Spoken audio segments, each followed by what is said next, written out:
Selamat datang di channel kami. Sebelum lanjut membaca, silahkan klik like, subscribe, komen dan share sebanyak-banyaknya. Terima kasih. Bab 25. Semua orang mengeluarkan ponsel mereka untuk melihat berita tersebut.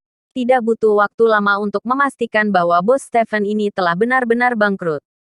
Raut wajah Bos Stephen yang awalnya begitu berseri-seri seperti bunga yang mekar di musim semi sekarang tiba-tiba saja jatuh ke lantai.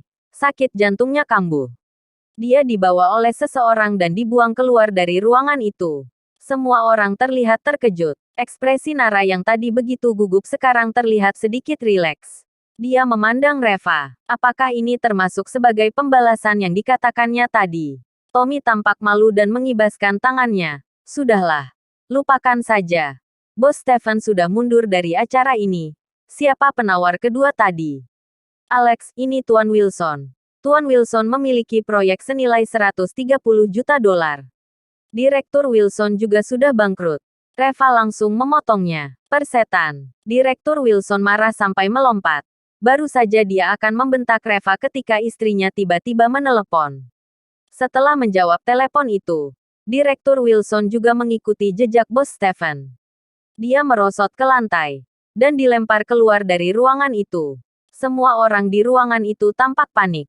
Sudah ada 2 orang yang bangkrut. Satu demi satu. Apakah ini hanya kebetulan?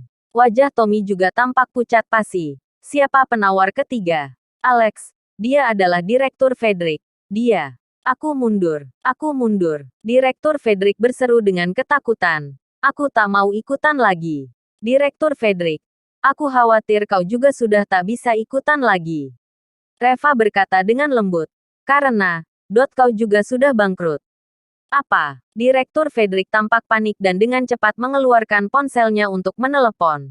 Setelah beberapa saat, dia juga jatuh ke lantai. 5 bos-bos besar yang tersisa itu tampak ketakutan semua. Kebangkrutan ini mengejar mereka satu demi satu. Apakah ini hanyalah suatu kebetulan atau ada seseorang yang sengaja mengganggu mereka dari belakang? Siapa yang mempunyai kemampuan yang begitu hebat sehingga dapat membuat mereka semua bangkrut tanpa mereka sadari? Tommy, penawar keempat. Ketua Su. Aku pergi dulu. Aku pergi dulu. Seorang bos berteriak dengan tergesa-gesa. Aku juga pergi. Yang lain berdiri satu demi satu. Tak ada satupun yang berani untuk terus bertahan di sini. Semuanya. Jangan terburu-buru. Reva tersenyum dengan ringan. Kalian pergi atau tidak? Hasilnya sudah keluar. Kalian berlima juga sudah bangkrut. Apa? Kelimanya tampak tak berdaya dan tidak ada yang berani meragukan kata-kata Reva sekarang. Segera. Ponsel kelima orang itu juga berdering dan kelima orang itu bangkrut. Ini. Alina tampak terkejut. Apakah ini benar-benar suatu pembalasan? Pembalasan apa? Axel menggertakkan giginya. Pasti ada seseorang di belakang layar. Ya Tuhan. Seberapa hebatkah orang-orang di belakang layar yang dapat membuat ke-8 bos besar itu bangkrut? Maksudmu? Alina menarik napas dalam-dalam. Austin King. Axel mengangguk dengan perlahan dan menatap Reva dengan marah. Reva, kau bajingan. Pasti ada sesuatu yang kau sembunyikan dari kami. Kau sengaja mencegah kami pergi mencari Austin untuk mendapatkan keuntungan dengan mengatakan hubungan kau dan Austin sudah lunas. Ternyata kau hanya ingin menelan semua keuntungan itu sendirian. Benar-benar keterlaluan sekali. Wajah Alina juga menjadi dingin. Tidak. Ini adalah milik keluarga kami. Dia tak boleh mengambilnya. Tuan Lee. Kita mundur saja bolehkah? Seorang bos memohon dengan suara gemetar. Mundur. Wajah Reva menjadi dingin. Di detik kau mendambakan istriku itu, kau sudah pantas mati. Lancang sekali. Tommy menggebrak meja dan meraung. Reva, hari ini kau memang sengaja datang ke sini untuk membuat onar. Apakah di matamu masih ada kakekmu ini? Reva mencibir. Tommy, kau katakan padaku dulu. Apakah di matamu kau masih ada cucumu ini? Demi kepentinganmu sendiri kau bahkan tega menjual cucumu sendiri. Binatang buas saja tidak dapat melakukan hal seperti itu. Beraninya kau berbicara dengan kakekku seperti ini. Xavier melompat dan menendang Reva. Reva lalu menamparkan wajah Xavier, akibatnya Xavier terpental sejauh 5 atau 6 meter. Kau berani memukul seseorang. Semua orang di keluarga Su terlihat sangat marah. Kenapa tidak berani? Reva meraih sudut meja, membalikkan seluruh meja itu dan berteriak dengan marah. Ayo, kemari dan lawan aku. Suaranya seperti bel dan terdengar seperti guntur, membuat gendang telinga semua orang berdengung.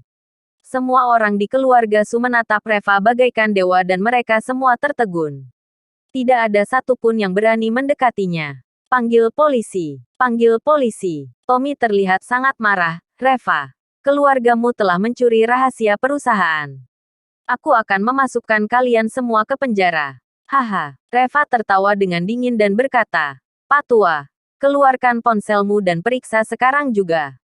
Perusahaan farmasi kau sudah bukan lagi atas namamu. Mau menuntutku? Kau punya hak apa untuk menuntutku sekarang? Apa? Tommy buru-buru mengeluarkan ponselnya dan menelepon beberapa pemegang saham di perusahaannya. Dan ternyata apa yang dikatakan Reva adalah kenyataan. Semua pemegang saham ini telah menjual saham mereka. Keseluruhan saham mereka itu jika dijumlahkan menjadi sekitar 60%. Dengan kata lain, ketua perusahaan ini bukan lagi Tommy. Tommy duduk dengan lemas di sofa. Perusahaan sudah tidak dikendalikan oleh grup Su. Mendengar ini Alina sangat gembira. Kalau begitu mereka sudah tidak bisa menuntut kita. Benarkan? Reva, tuntut atau tidak itu tergantung dari keputusan ketua yang baru. Siapa ketua barunya? Alina bertanya dengan cemas. Reva kembali tersenyum dengan ringan dan menjawab dengan singkat. Narasu. Apa? Semua orang yang ada di sana langsung terkejut. Ketua baru perusahaan itu ternyata adalah Nara. Nara juga tampak tercengang. Dia bertanya dengan suara gemetar. Ini, apa yang terjadi? Aku meminta mereka untuk membeli saham ini atas namamu. Reva menjelaskan dengan lembut. Aku tahu kau telah bekerja dengan sangat keras untuk perusahaan ini.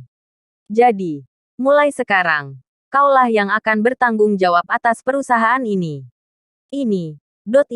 Nara berkata dengan terbata-bata karena terkejut. Bisakah aku melakukannya? Pasti bisa. Reva mengangguk dengan tegas. Apapun yang terjadi, aku akan selalu berada di sisimu dan mendukungmu untuk selamanya. Nara merasa sangat nyaman. Dia menatap Reva dengan rasa aman.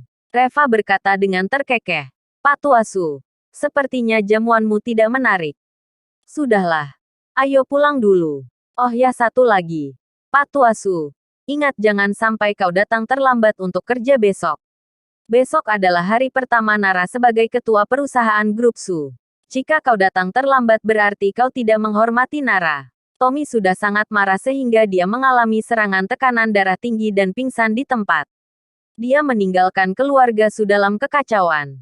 Dalam perjalanan pulang, Axel dan Alina terlihat sangat bersemangat dan terus menelepon kerabat dan teman-temannya untuk mengumumkan bahwa putri mereka, Nara, telah menjadi ketua perusahaan Su Group.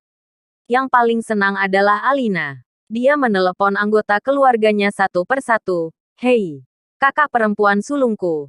Apakah kau sudah tahu bahwa Nara sekarang adalah ketua dewan dan ketua farmasi Su? Nilai pasarnya sekarang sudah lebih dari 100 juta dolar. Adik laki-lakiku. Apakah kau sudah dengar? Keponakanmu, Nara Su sekarang adalah ketua industri farmasi Su Group. Kau tidak mengerti. Dia adalah ketua perusahaan jadi farmasi Su ini bisa dikatakan adalah milik keluarga kami sekarang. Apakah kau sudah paham? Kakak keempat. Aku punya kabar baik untukmu. Nara telah menjadi ketua dewan. Ketua farmasi Su. Jika kau memerlukan suatu bantuan, ingatlah untuk memberi tahu adikmu ini. Nara sekarang adalah ketua dewan. Aku pasti dapat membantumu. Nara yang duduk di sebelah orang tuanya yang sedang bersemangat memamerkannya membuat dia tidak bisa berkata-kata. Tetapi begitu dia sampai di rumah, wajah Alina langsung berubah. Reva, katakan padaku dengan jujur. Berapa banyak yang kau sembunyikan dari kami? Reva tertegun sejenak. Ma, ada apa? Alina berkata dengan marah. Kau mengatakan bahwa hubunganmu telah selesai dengan Austin King. Tetapi sekarang mengapa dia masih melakukan begitu banyak hal untukmu? Kau telah berbohong kepada kami. Berapa banyak keuntungan yang kau dapatkan dari Austin secara diam-diam? Hana dengan marah menegur Reva. Reva, aku dulu selalu berpikir, Meskipun kau tampak tidak berguna tetapi setidaknya kau adalah orang yang jujur. Tak kusangka kau malah menggunakan obat perusahaan kami untuk mengobati penyakit orang lain.